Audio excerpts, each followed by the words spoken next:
Se acerca lo. Buenos días. Buenos días.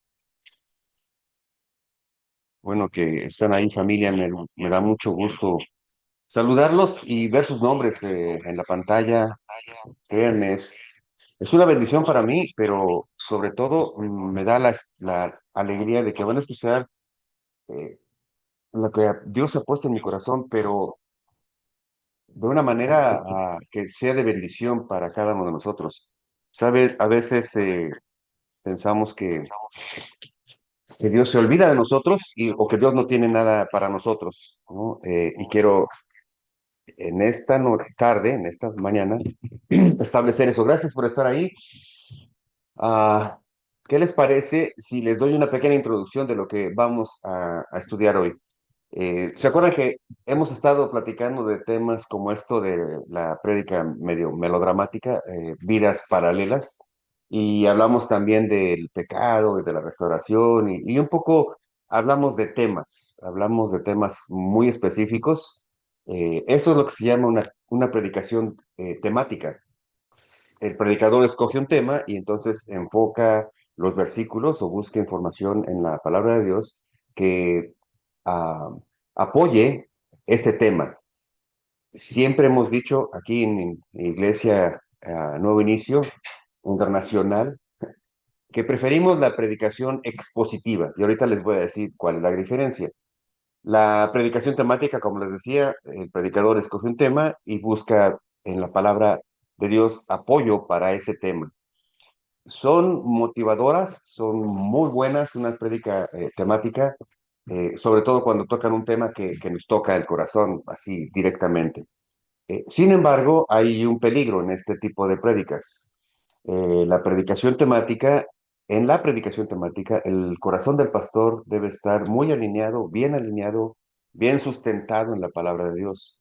De otra manera, surgen lo que se llaman falsas doctrinas, malas enseñanzas, donde una persona que se dice ser pastor toma la Biblia como argumento para establecer sus objetivos. Y entonces es cuando vemos que caen personas en engaños y en abusos, porque puede ser un buen orador, un buen motivador y, y usa la palabra de Dios para apoyar su intención. Y entonces por ese lado son peligrosas o sea, no peligrosas, digo, pero no son recomendadas las predicaciones temáticas. Eh, de nuevo, el corazón del pastor debe estar muy alineado con la palabra para que el tema que escoja, si escoge perdón, si escoge la gracia, si escoge el pecado, hable lo que la palabra de Dios dice aplicado, ¿no? Normalmente las predicaciones temáticas son más fuertes cuando el tema tiene que ver con la vida del que predica, la vida del pastoral, un poco testimoniales. Son buenas, son de mucha bendición, un testimonio siempre es de mucha bendición, porque nos deja ver lo que Dios hace en la vida de otros y ha hecho en la vida de otros, y la esperanza de que Dios es verdadero, tan cierto como que ha transformado esas vidas de las cuales escuchamos en estas predicaciones temáticas. Sin embargo, yo estuve haciendo algunas prédicas temáticas, creo que era el momento descargar un poco mi corazón, pero también hablarles al corazón y motivar a buscar del Señor, ¿no?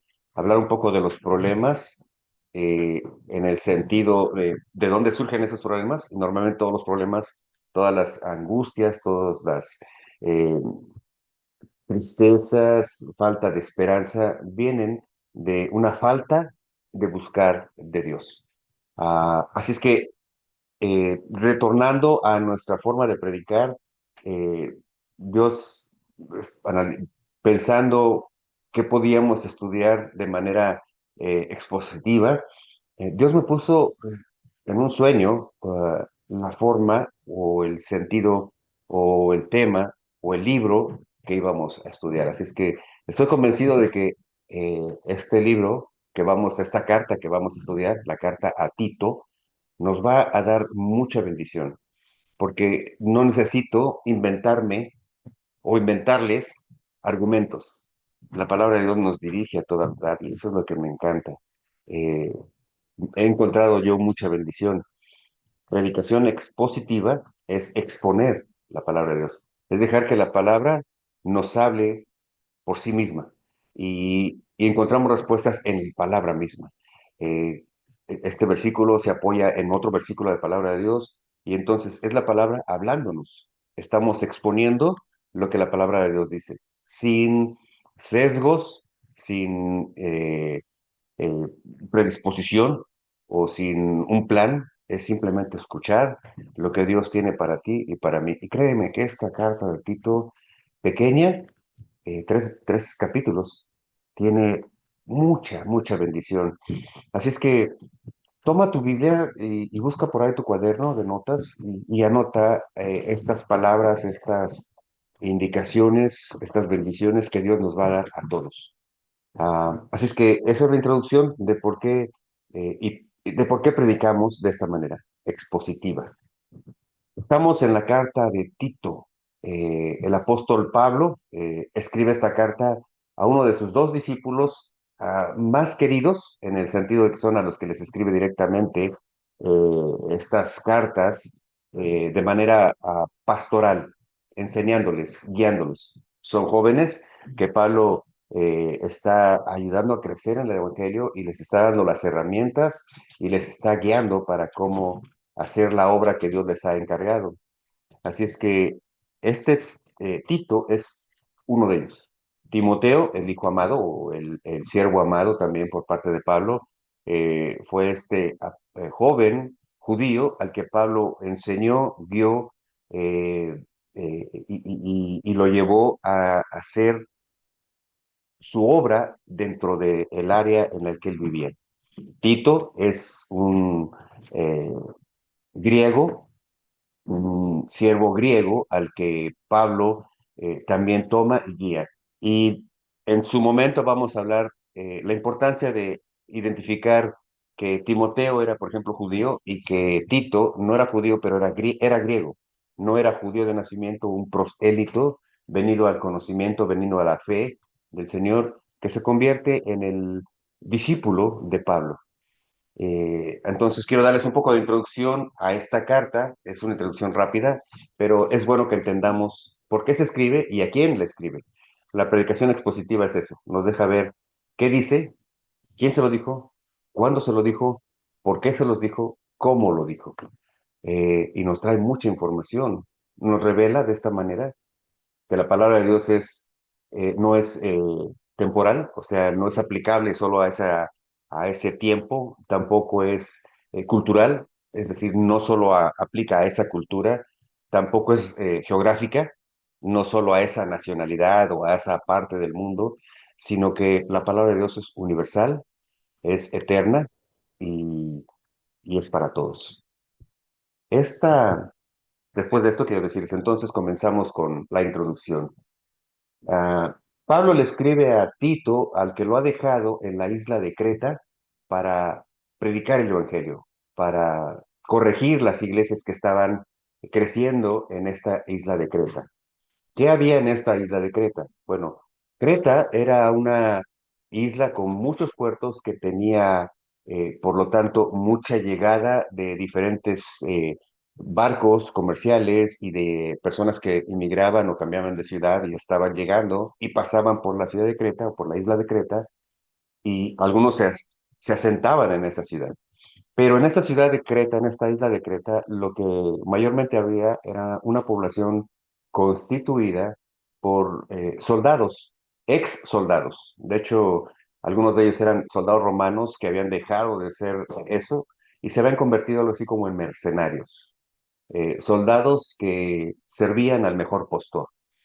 Entonces era una ciudad dura, una ciudad violenta, una ciudad insegura en ciertas áreas, también una ciudad cosmopolita, ya que venían gentes de diferentes lugares a hacer comercio y bueno, con esta llegada de comercio de diferentes lugares, lo que traían también eran ideas, costumbres, refranes, eh, idolatría, todo eso se combinaba y entonces provocaba que las iglesias cristianas que estaban creciendo en la ciudad, en la isla de Creta, tuvieran una mezcla rara de todo esto. Y ya se habían infiltrado lo que se llaman estos falsos profetas, falsos maestros, que organizaban las iglesias de tal forma que se beneficiaran de las personas que acudían. Es decir, la manipulación y las reuniones, no lo puedo llamar iglesias, pero las reuniones donde se predica, entre comillas, la palabra de Dios, era dirigida por hombres que buscaban un beneficio personal, en muchos sentidos. Así es que le daban a los que escuchaban lo que querían oír. Le daban a los que escuchaban lo que querían oír. Y bueno, pues cuando se predicó acerca de la gracia, eh, se habla acerca, la gracia pues es el perdón, es el regalo de salvación, es un regalo de parte de Dios, no merecido. Y cuando se hablaba de la misericordia, que es el perdón de pecados que solo Dios puede dar y que nos ofrecía, eh, no nos daba, la misericordia es que no nos daba lo que merecíamos, sino lo que no merecíamos. Nos daba gracia, nos daba perdón. Ah, entonces, en este sentido, cuando se menosprecia la gracia o se malentiende la salvación, ellos pensaban, llegó un momento a pensarse, que ellos podían vivir en pecado sin importar lo que hacían, porque la gracia cubría todo pecado y la misericordia ayudaba en ese sentido. Ya te imaginarás lo que había en las iglesias. Además, los cretenses tenían la costumbre o la tradición o la historia de ser muy idólatras. De hecho, a uno de sus dioses, de los que ellos estaban muy orgullosos, era Zeus, precisamente. En la mitología griega, Zeus es algo así como el dios de dioses, ¿no? Como el de toda este panteón de dioses que tenían los griegos, era el de mayor rango. Pero a este dios Zeus, ellos los cretenses se enorgullecían porque en sus historias decían que Zeus había nacido ahí, en Creta, y bueno, pues se sentían ahí muy especiales, ¿no? Pero además atribuían a Zeus características y cualidades un tanto humanas, ¿no? De hecho, parece que Zeus llegaba a llegaba a mentir con tal de lograr manipular sus ideas, de tal manera que mentía y engañaba a las mujeres, a las otras y otras, para tenerlas y después manipular esas situaciones. En ese orden de ideas, de pensar que Zeus era capaz de mentir, de que Zeus era capaz de manipular para lograr sus objetivos, cuando viene la predicación de Dios Padre, de Jesucristo, nuestro Señor, hay una confusión, una lucha mental, una ambigüedad de establecer estas verdades absolutas, estas manipulaciones y estos intentos de utilizar a un dios, Zeus, para justificar sus acciones. Eso es lo que sucedía en la ciudad de Creta.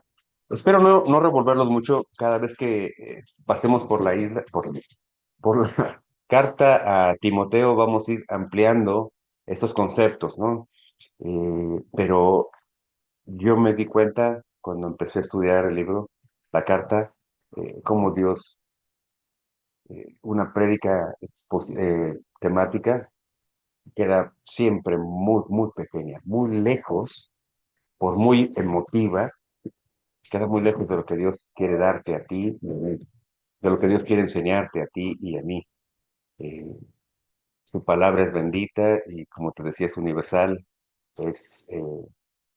no tiene tiempo, no tiene lugar. Es la misma, se aplica para esos tiempos, se aplica para nosotros. Así es que, pues, la carta se divide en tres capítulos y la epístola, esta, en el primer capítulo, tiene por objetivo determinar cómo la iglesia debe ser una organización bien ordenada. Una organización bien ordenada. Va a establecer eh, principios de lo que debe ser un anciano, una anciana, no dije un pastor o un pastor, dije un anciano, una anciana, un predicador, un maestro, establece cualidades y características eh, en su fe y en su vida para poder enseñar y para poder desempeñar, no ocupar, desempeñar una de estas posiciones que deben darse en una iglesia para que esta iglesia sea fuerte y ordenada y organizada.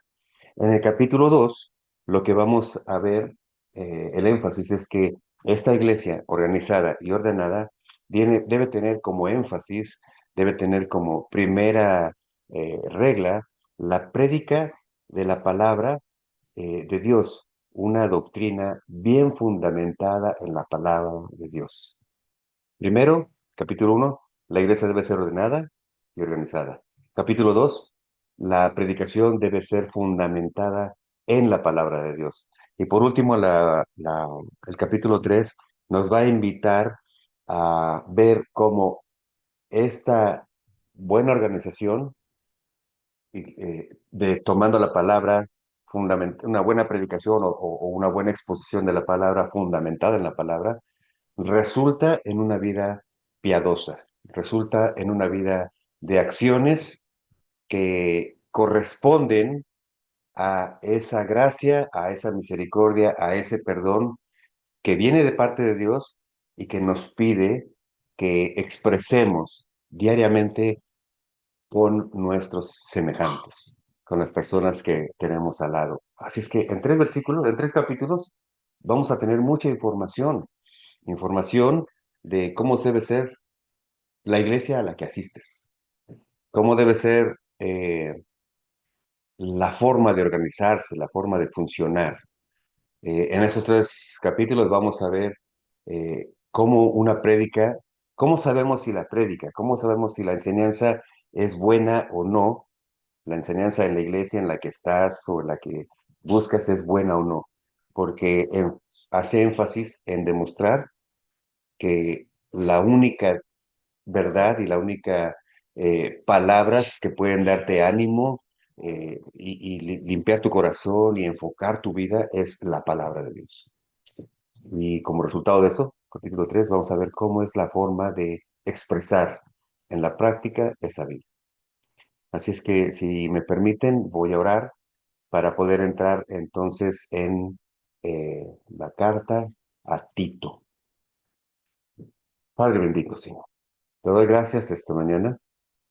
Te doy gracias por tu palabra, te doy gracias porque, Señor, tú has cuidado que llegue hasta nosotros tu palabra de una forma clara y verdadera, Señor.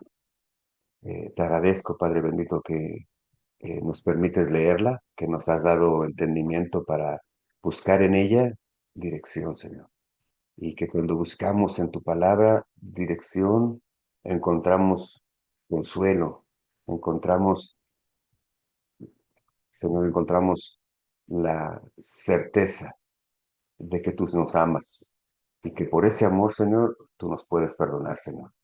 Y en respuesta a ese perdón, queremos vivir una vida, Señor, que te agrade a ti, Señor. Una vida eh, que exalte tu nombre, Señor. Te doy gracias por tu palabra, por tu bendita palabra. Te pido que sea tu Espíritu Santo el que nos guíe, Señor. Si no es tu Espíritu Santo el que nos guía, no pudiéramos entender eh, cada una de estas palabras que están escritas, Señor, en tu palabra. Así es que te pido que el Espíritu Santo, tu Espíritu Santo, esté en cada lugar donde están mis hermanos escuchando esta palabra. Y te pido, Señor, que me laves, que me perdones, Padre bendito. Que perdones mis pensamientos equivocados, Señor, que perdones mis acciones, Señor. Que me permitas en este momento enfocarme solo en ti, Señor. Perdóname, Señor, eh, porque te he fallado. No digo si te he fallado, perdóname porque te he fallado, Señor. Porque a lo largo de un día podemos fallarte tantas veces, Señor. Pero yo te doy gracias porque a pesar de todo, tú nos sigues teniendo aquí, juntos alrededor de tu palabra. Y tú, Señor, me guías para expresar lo que has puesto en mi corazón. Lava mi mente, lava mis manos, lava mi corazón, Señor. Lávame cada día, Señor. Quiero ser honesto contigo y quiero ser honesto con mis hermanos. Te doy gracias por eso en el nombre de Cristo nuestro Señor. Amén. Ah, gracias, mis hermanos. Me emociona orar porque sé que estoy hablando con mi Dios Padre y eso siempre es una gran, gran bendición. Bueno, pues vamos a estudiar hoy 3 versículos del capítulo 1, solo 3. Y yo creo que no nos va a dar mucho tiempo. Dirás, ¿3 versículos? Bueno, vamos a ver qué dice Tito, capítulo 1, del 1 al 4. Ves como las matemáticas no me sirven. Dije 3 y son 4. En fin. Dice, Pablo, siervo de Dios y apóstol de Jesucristo, conforme a la fe de los escogidos de Dios y el conocimiento de la verdad que es según la piedad, en la esperanza de la vida eterna, la cual Dios, que no miente, prometió desde antes del principio de los siglos, y a su debido tiempo manifestó su palabra por medio de la predicación que me fue encomendada por mandato de Dios nuestro Señor. A Tito, verdadero hijo en la común fe, gracia, misericordia y paz de Dios Padre y del Señor Jesucristo, nuestro Salvador. Cuando leemos esto, desde el punto de vista humano, dices, bueno, pues vamos a que la palabra misma nos enseñe qué es lo que está diciendo. Miren, Pablo, versículo 1, Pablo, siervo de Dios. La palabra siervo que está escrita aquí es la palabra griega doulos, que se traduce como esclavo. Pablo se identifica aquí como esclavo de Dios, esclavo de Jesucristo. ¿Qué quiere decir esclavo? Bueno, en esos tiempos, un esclavo era alguien que estaba de por vida entregado a ese amo y señor. Había también esclavos que por protección se entregaban a un amo. Es decir, había amos que compraban esclavos para usarlos como servidumbre, ¿no? Ese esclavo estaba ahí, atado, no podía salir porque esa era su condición.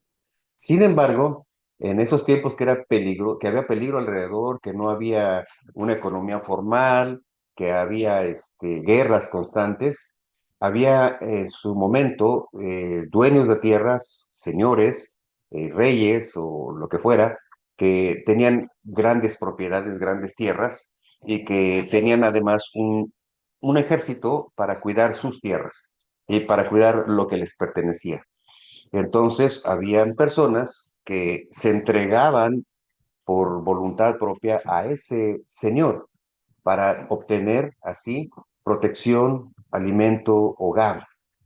Ah, Normalmente se entregaban a un señor que fuera justo. No, no se entregaban a uno de estos señores que golpeaban y latigaban y abusaban de sus esclavos. Cuando una persona se entregaba a uno de estos señores, a uno de estos nobles, era porque este noble cuidaba de sus tierras, pero cuidaba de las personas y las cuidaba en todos los sentidos. Al estar dentro de su propiedad o ser parte de su propiedad, su ejército los cubría, los defendía, tenían donde comer, tenían donde vivir, había seguridad. Entonces, este concepto de esclavitud, cuando lo leemos, por ejemplo, en Primera de Corintios, capítulo 7, versículo 22, dice, porque en el que en el Señor fue llamado siendo esclavo, liberto es del Señor. Asimismo, el que fue llamado siendo libre, esclavo es de Cristo. Es decir, los que eran esclavos de nacimiento, cuando venían al conocimiento de Dios, al conocimiento de lo que era Jesucristo como Hijo de Dios, encontraban que eran liberados porque tenían la esperanza de una vida eterna donde ya no serían esclavos. Entonces, un esclavo era liberado por la palabra de Dios.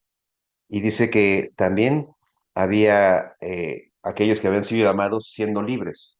Este es el ejemplo de aquellos que eran libres, pero que al buscar protección y seguridad se entregaban a un amo noble.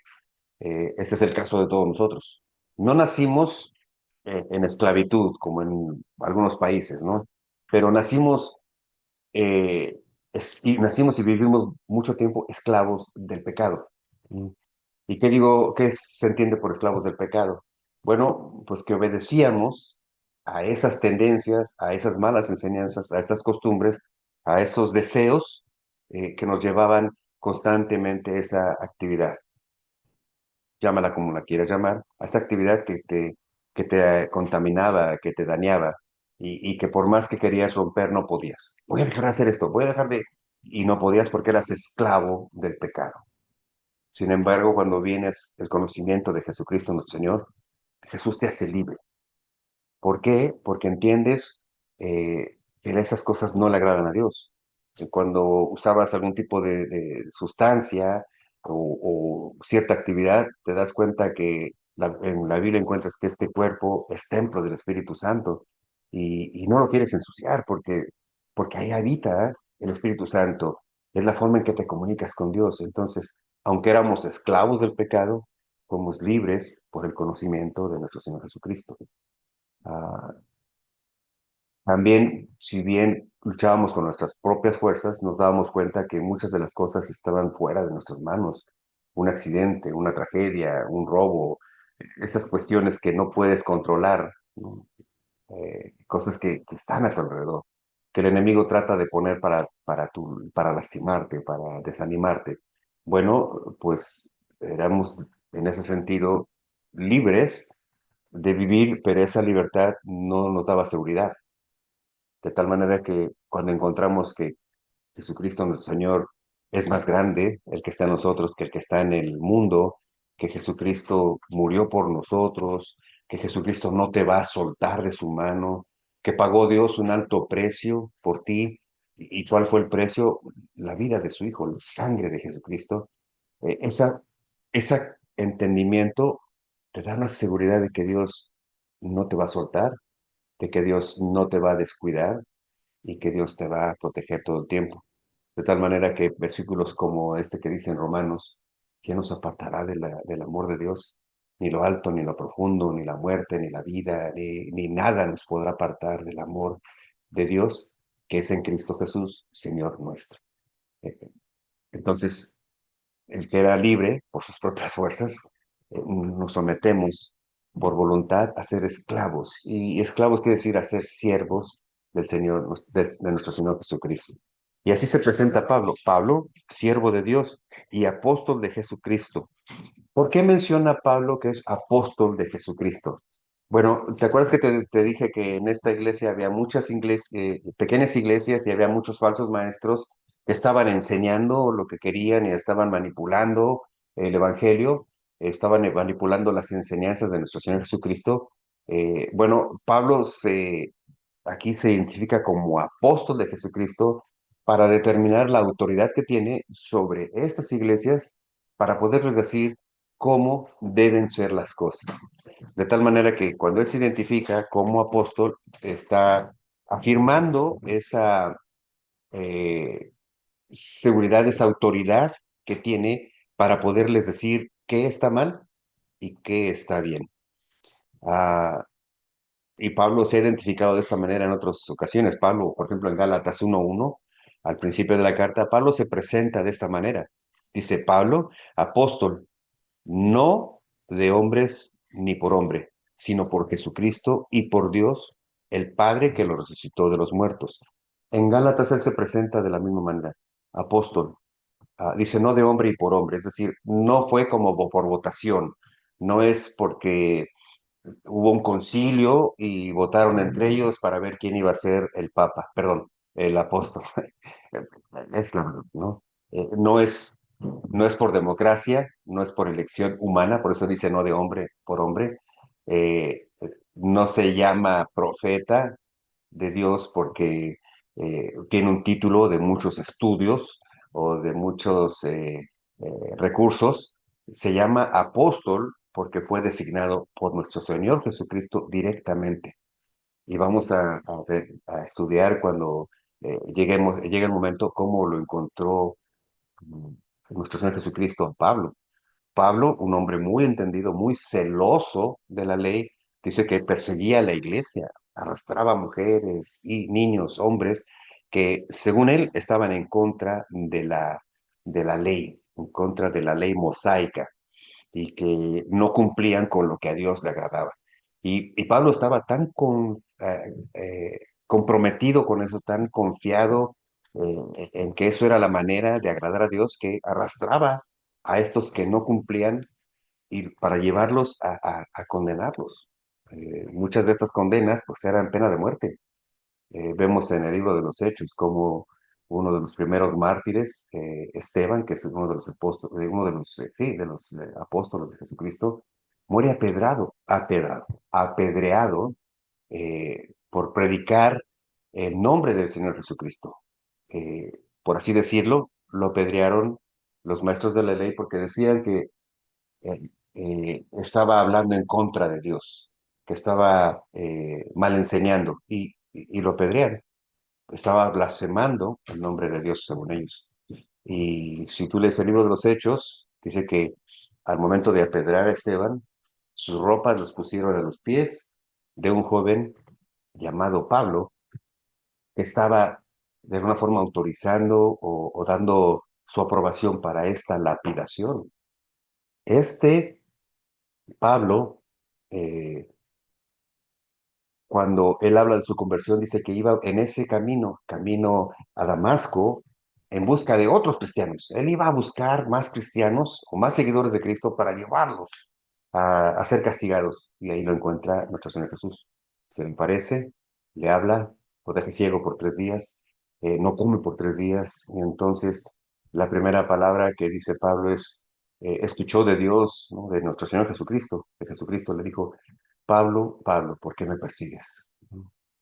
Y, y en la mente de Pablo es, no, yo no te persigo, estoy persiguiendo a la iglesia. Dije, bueno, es que la iglesia es de Jesucristo. Y al perseguir a su iglesia, está persiguiendo a Jesucristo. Estaba metido en un gran problema. Déjame decirte que si tú eres hijo de Jesucristo, si tú vienes al conocimiento de Dios, cualquiera que está en contra de ti, realmente no está en contra de ti, está en contra de nuestro Señor Jesucristo. Y no sé si esto te dé un plano de seguridad, pero ¿quién puede pelear contra Dios? ¿Quién puede atacar a Jesucristo? Nosotros somos la iglesia de Jesucristo, somos el cuerpo de esta iglesia de Jesucristo. Y, no sé si te das cuenta, pero Jesucristo dice que eh, cuando habla de cómo debemos cuidarnos, dice, ámense los unos a los otros y ámense, ama a tu esposa, de tal manera, ama a tu esposa como yo amé a mi iglesia, dice Jesucristo. ¿Y sabes cómo amó a su iglesia? Dio su vida por ella. Si tú eres parte de la iglesia de Cristo, si tú has venido al conocimiento, Cristo va a dar su vida y dio su vida para que tú estés bien, para que tú tengas esperanza de una vida eterna. Eso es lo que está diciendo aquí Pablo. Pablo está definiéndose como apóstol de Jesucristo para definir la autoridad de lo que les va a decir. Y luego dice en el mismo versículo 1, todo esto en el versículo 1, a Pablo, siervo de Dios y apóstol de Jesucristo, conforme a la fe de los escogidos de Dios, conforme a la fe. Es decir, no conforme a la lista de los presentes, no conforme a la lista de los que han hecho algo, sino conforme a la fe. ¿Y qué es la fe?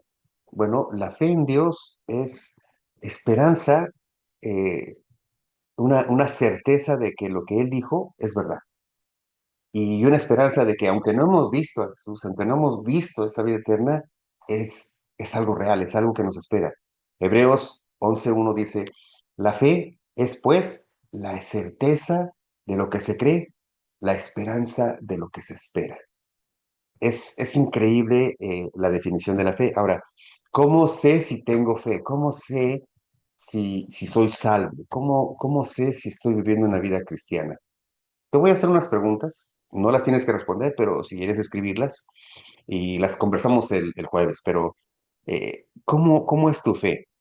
Eh, esta fe dice, ¿qué piensas de Jesucristo? Primera pregunta, ¿cómo defines cómo es tu fe? ¿Qué piensas de Jesucristo? ¿Qué crees sobre su muerte en la cruz? ¿Y qué significa para ti esto? ¿Qué crees acerca de su resurrección? ¿Y qué significa para ti? ¿Qué crees que la Biblia, crees que la Biblia es palabra de Dios? Con esas cuatro preguntas tú puedes identificarte y definir eh, si has venido al conocimiento, si eres hijo de Dios, si tienes fe suficiente para ser salvo.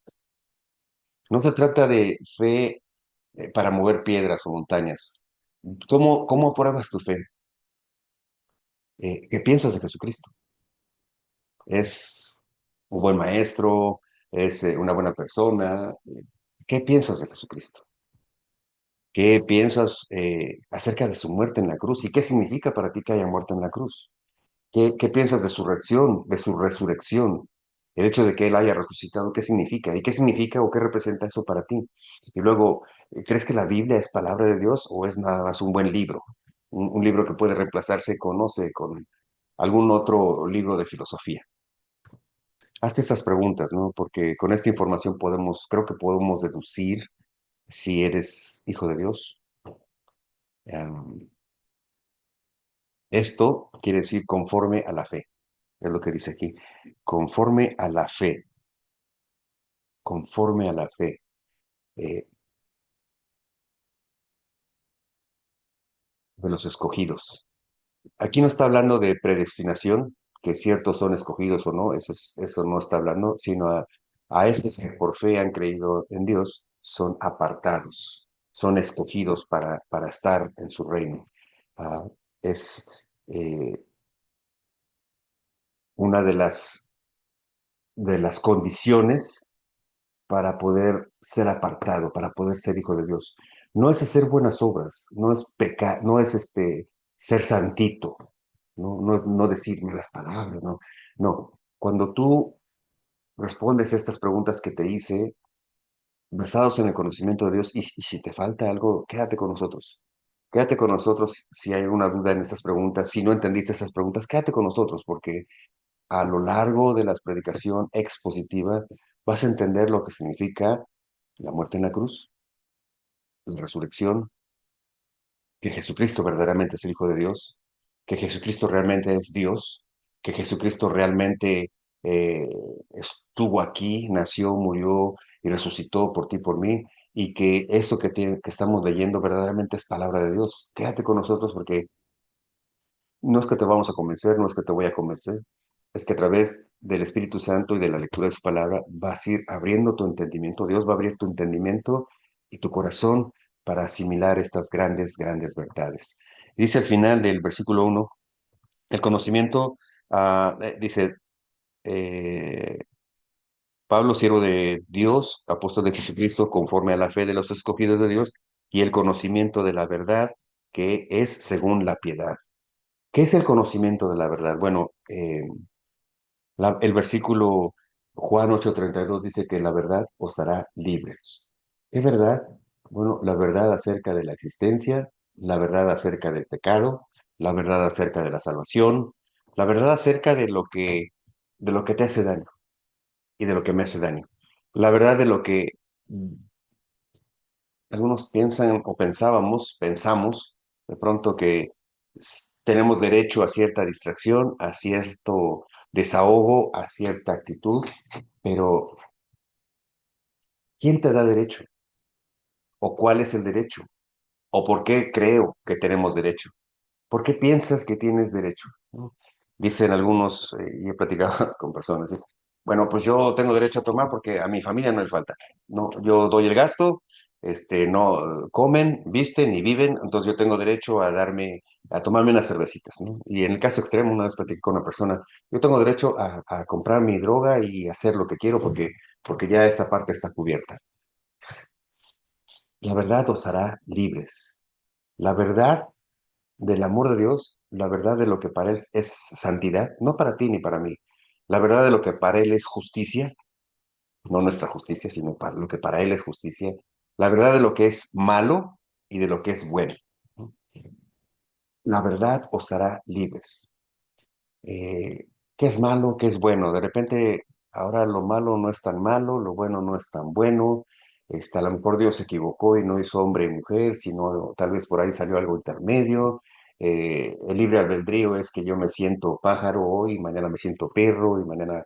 Y estas definiciones cómo se identifican. ¿Qué es la verdad? La verdad humana ha generado todas estas variaciones, porque cierto grupo dice, pues es que cada quien tiene derecho a ser feliz. Esa es la verdad humana y a ser feliz como quiera, ¿no? Pero la verdad de qué es felicidad, la verdad de qué significa gozo o alegría, solo está en la palabra de Dios. Alegría es ese estímulo, ese estado anímico que depende de lo que estás viviendo. Estoy alegre porque te dieron un gran regalo. Estoy alegre porque estoy enamorado de la mujer que creo o del hombre que creo. Estoy alegre porque me dieron un nuevo carro, porque me ascendieron de puesto. ¿Eso es alegría? Mm. Dios nos dice, por ejemplo, que sobre la alegría hay algo más grande, el gozo. El gozo es una alegría constante, una sensación de paz constante que no depende de las situaciones. El gozo de Dios es, tú estás positivo, tú estás alegre, sin importar lo que está a tu alrededor. No porque estás loco, sino porque estás confiado en que esto es temporal, de que todo se va a acabar, de que ni la salud ni la vida son eternos, pero que hay un lugar en la eternidad donde seremos transformados, donde este cuerpo de tentación va a acabar, donde ya no estaremos con esa amarrados al pecado, sino seremos libres de la tentación y veremos las cosas como Dios las ve. Y estaremos en un lugar donde dice la palabra de Dios, no hay más dolor ni más llanto. Es un lugar de paz, alegría, eterno. Ese es el gozo del Señor. La verdad os hará libres. Y esta verdad que te hace libre, te hace vivir, como dice aquí, según la piedad. Hace vivir una vida eh, que puedes vivir en piedad. ¿Qué es una vida de piedad? Bueno, piedad, por definición, es la virtud que inspira una tierna devoción a las cosas santas, por amor a, a Dios. Es una virtud que te inspira a vivir amando al prójimo, con actos de amor compasivo, con servicio. Eso es una vida de piedad. Una vida de piedad no es una vida que se va de rodillas, eh, un templo con un nopal en la espalda. Oh, qué piadoso es esta persona, ¿no? O no es una vida de piedad, no es aquel que anda todo el tiempo así con esto del rosario. Una vida de piedad es una vida activa, una vida que ama las cosas santas y una vida que vive no tratando, que vive sirviendo y amando al prójimo. Eso es una vida de piedad. Todo esto es lo que nos dice el versículo uno. Solo el versículo uno nos enseña tantas cosas que el resultado de esta enseñanza nos permite ser personas diferentes. Nos permite ser un grupo de personas que dan luz, que son sal en este mundo. Un grupo de personas que entienden el amor de Dios, que entienden el perdón, que entienden la gracia de Dios y que entienden que Dios puede lavarte, que Dios puede perdonarte. Y el hecho de saber que ahora eres hijo de Dios, que estás cuidado por Jesucristo, que vales mucho para Dios, que Él fue capaz de dar su vida por ti, te hace vivir una vida sin ataduras, sin condenaciones, sin culpas. No una culpa desvergonzada, digo, sí, no un sentimiento de ya no tengo culpa de manera desvergonzada, no, reconoces tus errores, reconoces tus pecados y eso hace que al reconocerlos y al entender que Dios los perdona, tu agradecimiento sea tan grande que estés dispuesto a vivir restaurando. Dice la palabra, dice Jesús, ¿no? El que antes robaba, no robe más. El que antes mentía, no mienta más. El que antes engañaba, no engañe más. El que antes defraudaba, no defraude más. Y en ese orden de ideas, pues el que antes se drogaba, ensuciaba ese cuerpo, no lo haga más. No lo haga más porque ese cuerpo es templo de Dios, Dios salvado, Dios habita ahí. Cuando estas verdades ocupan el centro de tu mente, tu enfoque en cuanto a tus prioridades de vida deben cambiar. Y cambian de manera natural. No cambian porque alguien te lavó el coco y te dijo cómo debes vivir. Cambian porque Dios ha depositado en tu corazón y en tu entendimiento el amor, te ha dado a conocer cuánto te ama Dios, cuánto Dios está dispuesto a hacer por ti, cuánto hizo por ti y por mí. Y bueno, una carta como esta le está diciendo a Tito cómo tiene que ir y predicar a estos cretenses que tenían muchos vicios, que tenían una vana manera de vivir, una forma muy orgullosa y una forma muy conveniente, convenenciera, diría mi primo, una forma muy convenciera, perdón, ¿cómo? Convenenciera, ¿no? Eso es bueno porque es bueno para mí, pero no es tan malo porque no es tan malo para mí, ¿no? ¿Y qué importa pecar tantito después de todo? No, la verdad nos va enfocando. um, Conoceréis la verdad y la verdad os hará libres. Y esa verdad te hace vivir una vida en piedad. ¿Y qué es una vida en piedad? Es una vida que ama las cosas santas, las cosas de Dios, y que busca llevar esa paz a otros, que busca compartir con otros lo que Dios ha depositado en su corazón. Esa es la mejor forma de vivir. Porque cuando te quedas con lo que Dios te ha dado, eh, no puedes tener más, ¿no? Eh, Dice la palabra de Dios que Dios es el agua de vida eterna y nosotros somos recipientes.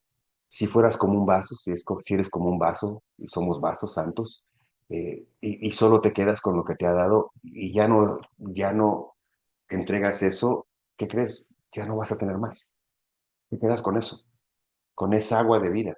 Pero cuando esta agua de vida depositada en tu corazón, en ese vaso, vas y lo repartes, ¿qué crees? Lo vacías y vienes por más. Lo vacías y vienes por más. Y en ese ir y entregar y recibir, ir y entregar y recibir, estás viviendo una vida activa, una vida real, una vida que te permite enfocarte en las cosas de Dios. Ah, es, es un error pensar que venimos a la iglesia, somos salvos, cerramos las puertas y ya. No, creo que la iglesia, según lo que vamos a ver aquí, debe ser una fuente de paz, una fuente de compasión, pero también un brazo de extensión de amor. Una, una iglesia debe ser también un grupo que extiende la mano de misericordia, de compasión, que ayuda al prójimo, que trata de cubrir sus necesidades en mayor o menor medida, en el mejor de la mejor manera, tratar de apoyar al necesitado, a darle de vestir al que no tiene, a darle de comer al que tiene hambre, darle de beber al que tiene sed. Eh, ¿Recuerdas que Dios dijo, el que le dio de comer a este niño, el que dio de beber a esta persona, al que vistió a este enfermo, al que visitó a este en la cárcel, lo hizo por mí? Y dices, me preguntaron, ¿cuándo hicimos eso por ti? ¿Cuándo te visitamos en la cárcel? ¿Cuándo te visitamos en el hospital? ¿Cuándo te dimos de comer? Jesús les dice, en cuanto lo hicieron por uno de estos, mis hijitos, lo hicieron por mí. Esa es la vida de piedad. Esa es la vida a la que Dios te invita a vivir. Esa es la vida que le invita a vivir y a hacer como iglesia. Estoy en el versículo 1, no pude llegar al versículo 2. El tiempo se nos ha ido y no quiero correr para expresarte tanta riqueza que hay en los versículos 2, 3 y 4. Pero si me permites, quiero dejarte con esta palabra. ¿Te das cuenta cómo un solo versículo nos ha hablado de lo que es ser siervo de Dios, ser esclavo de Jesucristo por amor, por estar seguro? te das cuenta cómo eh, Dios nos dejó saber lo que es un verdadero apóstol, no un título, no los apóstoles que a veces se dicen apóstoles. Un apóstol es alguien llamado por Dios, que predica la palabra de Dios, que vive su vida, como la vida de Pablo. Nos habló de la fe. ¿Qué es la fe? ¿Qué tanta fe tengo? Realmente, ¿en qué creo? ¿Qué representa para mí la vida de Dios? ¿Qué representa la muerte? ¿Qué representa la cruz? ¿Qué significa la resurrección? ¿Qué significa la sangre? Creo que la Biblia es verdad. Todas esas cosas en un solo versículo. Y como resultado de todo eso, nos habló de cómo debemos vivir, de cómo debemos vivir por ese conocimiento, de cómo es vivir una vida de piedad a la que Dios nos ha llamado. Una vida que no se queda en cuatro paredes, una vida que no se queda en un título, cristianos de la iglesia tal, tal, tal, tal, tal, sino hijo de Dios, que ama a Dios y que busca servir a los demás por amor a Jesucristo. Mis hermanos, Dios me los bendiga. Me encanta predicar de esta manera porque no tengo que andar inventando. No tengo que andar buscando cómo decirles, qué decirles. La palabra de Dios es bendita y es verdadera. Espero que este primer versículo, un solo versículo, me den ganas de conocer qué más Dios tiene para mí. Y te aseguro, seguro porque lo he visto, que Dios quiere darte solución, que Dios murió para que tu gozo sea completo, para que dejes de llorar, para que dejes de sufrir, para que dejes de envidiar, que dejes de soñar y creas en la verdad, en la realidad de que puedes vivir en santidad, porque Dios te da la fortaleza para hacerlo. Y puedes dejar lo que tienes que dejar y romper lo que tienes que romper, porque tienes el poder del Espíritu Santo para hacerlo.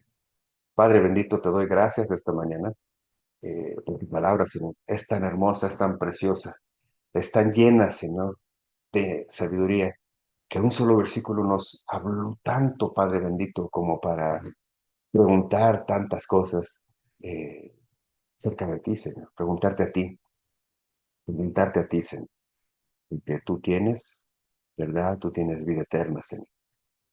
Gracias y paz y gozo para cada uno de mis hermanos, Señor. Gracia, misericordia y paz abunden para cada uno de mis hermanos, Señor. Y cuando entendamos que gracia, misericordia y paz encierra todas las posibles bendiciones, ya no estaremos orando para que Dios sane, para que Dios compre, para que Dios cubra, para... Es suficiente la gracia, más que suficiente. Es completa la misericordia, más que todas las cosas. Y el gozo que esto produce nos permite vivir en libertad. Te doy gracias, bendiciones a cada uno de nosotros, en el nombre de Cristo nuestro Señor. Amén. Mis hermanos, muchas gracias por estar ahí.